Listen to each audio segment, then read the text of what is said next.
ഇപ്പോൾ നയതന്ത്ര വിദഗ്ധൻ ടി.പി. ശ്രീനിവാസൻ ടെലിഫോണിൽ ചേരുകയാണ്. നമസ്കാരം സർ.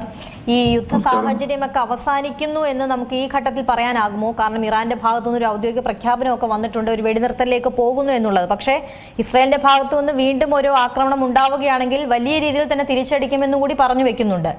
എങ്ങനെ വേണം നമ്മൾ ഈ ഘട്ടത്തിൽ ഈ ഒരു പ്രഖ്യാപനത്തെ കാണാൻ?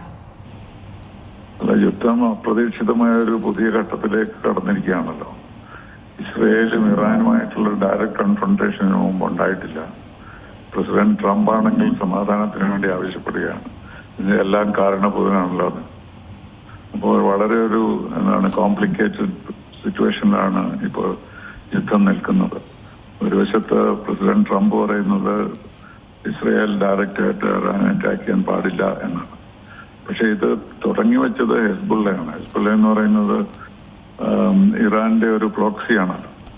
അവരാണ് ആദ്യമായിട്ട് ഈ ആക്രമണം തോന്നുന്നു. കാരണം പ്രസിഡന്റ് ട്രംപ് സമാധാനത്തിന്റെ അദ്ദേഹം യഥാർത്ഥത്തിൽ അങ്ങനെ ആഗ്രഹിച്ച് പറയുന്നതാണോ അത് വെറുതെ പറയുന്നതാണോ അറിയില്ലല്ലോ. പ്രസിഡന്റ് ട്രംപ് ആകുമ്പോൾ നമുക്കൊന്നും പറയാൻ പറ്റില്ല ശരിയാണോ ജെന്യുവിനാണോ എന്നുള്ളത്. പക്ഷെ എന്തായാലും ഒരു പുതിയ കോംപ്ലിക്കേഷനിൽ വന്നിരിക്കുകയാണ്. ഒരു വശത്ത് ഗൾഫ് രാജ്യങ്ങളിൽ ബോംബ് ചെയ്യുന്ന ഇറാൻ, അതേ സമയത്ത് തന്നെ ഇസ്രായേലിനെയും കൂടി ആക്രമിക്കുന്നു.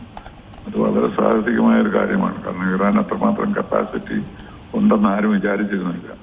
അമേരിക്കയെ തന്നെ ഭയപ്പെടുത്തി ഇറാൻ ഇസ്രായേലിനെ ത്രറ്റൻ ചെയ്യുകയാണ്. ഇസ്രായേലിനെ ആക്രമിക്കാൻ ആർക്കും കഴിയുകയില്ല, അവർക്ക് അയൺ ഡോമുണ്ട് എന്നൊക്കെ ആയിരുന്നു നമ്മുടെയൊക്കെ വിശ്വാസം. പക്ഷെ അതിനെല്ലാം കാറ്റിൽ പറപ്പിച്ചുകൊണ്ടാണ് ഈ ഒരു പുതിയ സിറ്റുവേഷൻ വന്നിരിക്കുന്നത്. അപ്പൊ ഒന്നും പറയാറായിട്ടില്ല. പ്രസിഡന്റ് ട്രംപ് എത്രമാത്രം ഇൻഫ്ലുവൻസ് ചെയ്യും, അദ്ദേഹത്തിന്റെ യഥാർത്ഥ ഉദ്ദേശം എന്താണ് എന്നൊന്നും നമുക്കറിയില്ല.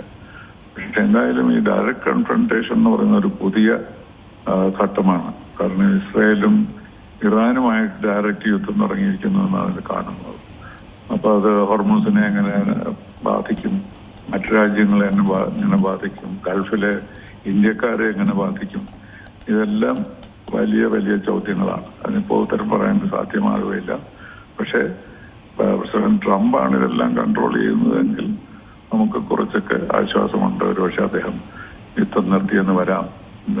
നെതന്യാഹുവിനോട് വളരെ ശക്തമായി സംസാരിച്ചു എന്നാണല്ലോ വാർത്തകൾ. അപ്പോൾ കുറച്ചൊക്കെ പ്രതീക്ഷയുണ്ട്.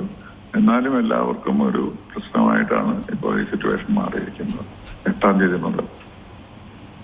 ഇപ്പോൾ ഈ പറഞ്ഞതുപോലെ തന്നെ ഇറാന്റെ ഭാഗത്തുനിന്നും ഇസ്രായേലിന്റെ ഭാഗത്തുനിന്നും ഒരു പ്രഖ്യാപനമൊക്കെ വന്നെങ്കിൽ പോലും ഈ ട്രംപിന്റെ ഒരു നിലപാട് നമുക്കറിയാം.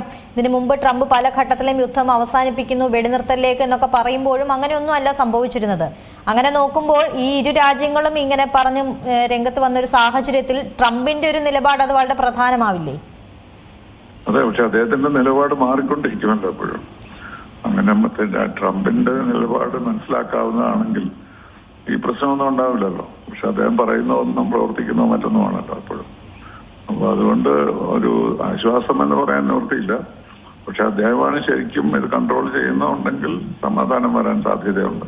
അപ്പൊ പിന്നെ അദ്ദേഹത്തിന് വീണ്ടും നോബൽ പ്രൈസിന് അപ്ലൈ ആണല്ലോ. ഏറ്റവും പുതിയ വാർത്തകളും വിശേഷങ്ങളും വിരൽ തുമ്പിലറിയാൻ സീ മലയാളം ന്യൂസ് എല്ലാ ഡിജിറ്റൽ പ്ലാറ്റ്ഫോമുകളിലും ലഭ്യം.